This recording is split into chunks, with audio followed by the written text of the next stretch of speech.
7:34 de la mañana, nuestro segundo bloque, y hoy estamos en la escuelita, podríamos decirla, ¿no? Me encanta cuando vuelvo a esa época en que me siento a aprender. Exactamente. Pero de otra forma, porque capaz antes no prestaba tanta atención, y ahora cuando uno ya es más grande, y además escuchando la verdad del profe, te da ganas. Me encantan las clases del profe. Si yo hubiese tenido un profe como él, hoy hubiese sabido mucho más de historia, ¿eh? Me encanta. Y con conocimiento de causa digo que es una excelente persona y un excelente profesional. Le vamos a dar la bienvenida al profesor Casi Broduc. ¿Cómo anda, profe? Muy buenos días, muchas gracias por los cumplidos. No, por favor, se lo merece. Qué elegante que está también, ¿eh? Sí, qué elegante que está. Muy elegante vino hoy. Realmente, sí, coincido. Exactamente. Y tiene rico perfumito también. También, qué bueno. No sé si se puede. Eso. No lo van a saber los Pero usted televidentes, que está al lado sí lo sabe. pero yo sí lo siento. El 1 de septiembre, y el 1 de septiembre tenemos que hablar de la Segunda Guerra Mundial. Exactamente, en 1939 se iniciaba uno de los hasta 1945. Ah, esa es la que estudió. Ella es la que edad quiere estudió, marcar, profe, discúlpeme, quiere me verán mostrar que silencio sabe la acá cada fecha. vez, yendo más atrás de la cabeza de la compañera. Sí, bueno, este es uno de los conflictos más grandes que tiene la historia. Yo creo que por ahí la humanidad se ha enfrentado en varias oportunidades en conflictos más largos, la guerra de los 30 años, la guerra de los 100 años, pero la Primera Guerra Mundial desde 1914 a 1918 y la Segunda Guerra Mundial de 1939 al 45 marcó a las claras nuevos órdenes internacionales inclusive, ¿no? Por ejemplo, estamos hablando de que la Primera Guerra Mundial deja un saldo en víctimas humanas de más o menos 10 millones de personas. Y ya la Segunda Guerra Mundial estamos hablando entre 50 y 70 millones de personas, ¿no? Este conflicto que se inicia en 1939 tiene como origen toda esa década del 30, en Europa, donde empieza a surgir un nacionalismo muy fuerte, representado por el fascismo en Italia, por el nazismo en Alemania, por el franquismo en España, y este nacionalismo tan fuerte va a desembocar, además de una serie de medidas que los aliados no pueden llevar adelante, en la Segunda Guerra Mundial. 1 de septiembre, Alemania invade Polonia, pero en realidad se inicia un proceso de escalada que ya empieza lentamente a surgir unos años atrás, ¿no? El nazismo o el nacionalsocialismo alemán estaba disperso en varios países del mundo. Teníamos nazis en México, en Estados Unidos, en Canadá, en Brasil. En la Argentina hay un gran evento que se lleva adelante en el Luna Park en 1938, justamente, de nazis argentinos, ¿no? Sí. O sea que el nazismo era una ideología que era muy propagada estaba en ese momento, ¿no? Los alemanes primero llevan adelante la anexión a Austria. Sí. Desobedecen el Tratado de Versalles de 1919. Luego solicitan la anexión de guetos o barrios germanos dentro de Checoslovaquia. Francia e Inglaterra acceden a ese pedido. Alemania no solamente incorpora esos guetos y esos barrios, sino toda Checoslovaquia. Y lo último fue justamente la invasión a Polonia. Bien. ¿Cuál fue el motivo de la Segunda Guerra Mundial? Bueno, yo creo que uno de los motivos más claros fue el Tratado de Versalles.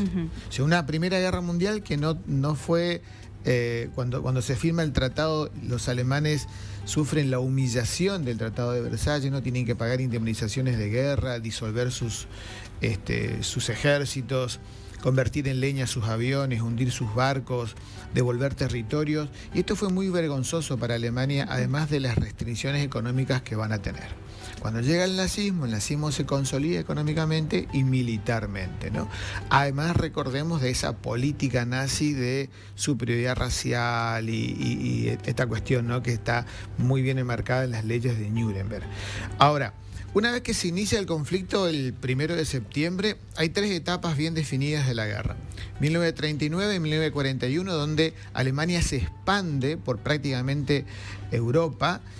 Y ahí también podemos decir que se lleva adelante en el Río de la Plata la primera batalla naval, acá en nuestro Río de la Plata, un barco, un acorazado de bolsillo alemán, es hundido en el Río de la Plata y la gran cantidad de marineros alemanes pasan a la Argentina y hoy conforman Villa General Belgrano y también Bariloche, por ejemplo. 1941-1943 va a ser la segunda etapa y está enmarcada en, por ejemplo, la Operación Barbarroja, que es cuando los alemanes deciden atacar a los soviéticos, avanzan hacia Rusia. Y está enmarcada también en el ataque a Pearl Harbor, que los japoneses llevan adelante contra Estados Unidos, obligando a Estados Unidos a entrar en el conflicto. Esta segunda etapa se extiende hasta el 43 y podríamos decir una etapa de equilibrio, y desde 1943 al 45 la definición del conflicto enmarcada en el contraataque ruso y, por ejemplo, en el desembarco de Sicilia y de Normandía. El desembarco de Normandía, o el día D, va a ser uno de los desembarcos navales militares más grandes de la historia. Ahí van a intervenir tropas canadienses, australianas, norteamericanas, francesas, brasileras, australianas, así que va a ser uno de los grandes desembarcos. Y el conflicto termina en 1945 con, podríamos decir, el asesinato y el suicidio de Hitler y de Mussolini en Europa, y las bombas atómicas de Hiroshima y Nagasaki el 6 y el 9 de agosto de 1945, matando en 3 días más de 200.000 personas. La primera vez en la historia que se usa ese tipo de armamento, ¿no? ¿Y cuántas imágenes hay de esa tragedia, de esa bomba, ¿no? O sea, la tristeza que produce, o sea. Sí, porque justamente estas bombas, nadie sabía cómo tratar los efectos de las quemaduras de reactividad, por ejemplo, ¿no? Cuando la bomba de Hiroshima, el 6 de septiembre, explota a 600 metros de altura de la ciudad, no discrimina niños, de ancianos, de soldados. El río hierve, entonces la destrucción fue masiva. Esto es por primera vez en la historia, y yo creo que los norteamericanos también, en este momento, una de las causas por las que van a arrojar esas bombas es porque estaban experimentando con esta nueva tecnología, ¿no? El conflicto nos deja un nuevo orden internacional desde el punto de vista político, porque aparece la Guerra Fría, ¿no? El enfrentamiento entre los soviéticos y los norteamericanos. Pero también nos dejan... la guerra es abrir las puertas al infierno. Sí. Entonces, el holocausto judío, por ejemplo. Digo, el holocausto de la humanidad. Digo judío pero también vamos a tener eslavos, vamos a tener gitanos, ¿no? ¿Cuáles fueron, profe, los países que fueron a la Segunda Guerra? En principio, el mundo va a luchar contra el eje. El eje sería Alemania, Italia y Japón. Ellos van a firmar un pacto de acero primero, y Alemania e Italia tenían que crear un nuevo orden internacional en Europa, y Japón un nuevo orden internacional en Asia. Contra los aliados, que eran Francia, Inglaterra, se suma luego Estados Unidos, se suma la Unión Soviética, y después una gran cantidad de países. Por ejemplo, la mayor parte de los países americanos ingresan en el conflicto. Algunos enviando tropas, otros alimento y otros simplemente de apoyo. Brasil va a ser uno de los países americanos que más va a intervenir, inclusive envía tropas. México también lo hace. Y la Argentina, en cambio, se mantiene neutral porque económicamente le convenía para poder seguir vendiendo la materia prima que en ese momento producía, ¿no? Ingresa en el conflicto Argentina 2 meses antes de que termine la guerra, porque había que ingresar para poder integrar el nuevo orden internacional con la ONU que estaba surgiendo, ¿no?, en San Francisco en 1945. Esto que usted hablaba y que generalmente todos nos preguntamos, esta cuestión de la superioridad que ellos creían tener, ¿no? Sí, ellos lo planteaban claramente. Hay todas unas teorías que aseguraban de la superioridad racial. Ya se ve unos esbozos en el libro de Hitler que escribe cuando estaba preso, se llama Mein Kampf, mi lucha, y ahí plantea, ¿no? Que la raza aria, la raza germana, es la raza superior, creada por la naturaleza, o sea, ellos no creen en Dios, entonces la raza aria era la raza más importante que estaba predestinada a dominar el mundo, la superior. La segunda raza era la raza anglosajona, y la tercera raza es la raza latina. Digo, el latino es el italiano, el griego, el portugués, el español, el francés, ¿no? Nosotros los latinoamericanos no éramos considerados razas, éramos considerados subhumanos. Para ellos era una mezcla aborrecible, así como también los africanos, los asiáticos, no tenían la categoría de ser humano, eran subhumanos, como el judío, por ejemplo, ¿no?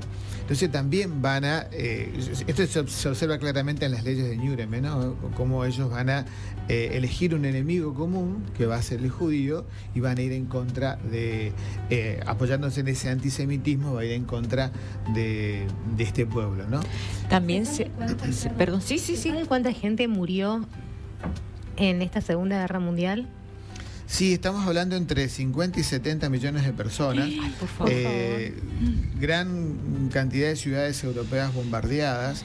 Digo, el escenario internacional se va a modificar terriblemente después de este conflicto, Sí. ¿no? También hay un desarrollo tecnológico marcado en la guerra, ¿no? Lo más horroroso es lo que estábamos conversando, justamente el holocausto, ¿no? Sí. Que es la matanza sistemática de personas. Es como yo planifico empezar a eliminar a un grupo social porque considero, a una nación porque considero que es la causante de todos mis males, ¿no? Pero sería como decirle el chivo expiatorio, ¿no? El antisemitismo existía en muchos lugares del mundo. No vamos a decir que solamente los alemanes eran antisemitas.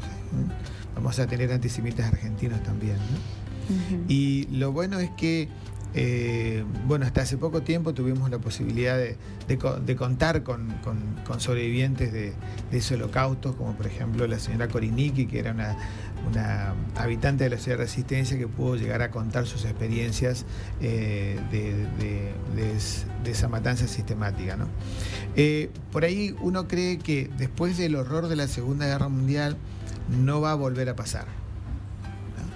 Y vemos que durante la Guerra Fría los conflictos se fueron localizando, de 1945 hasta 1991, y hoy tenemos conflictos que están latentes.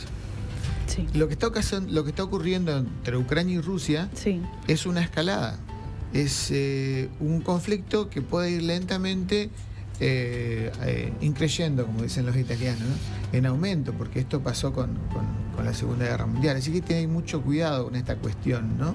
Que uno por ahí lo toma a la ligera y ya casi no vemos noticias de lo que está pasando. Exacto. Claro, no vemos, pero sigue sucediendo, sigue estando ahí latente. Exactamente. Acá hay muchos intereses económicos, probar las armas, vender las armas, y siempre en este conflicto entre Ucrania y Rusia, como en la Segunda Guerra Mundial, las personas son parte del daño colateral.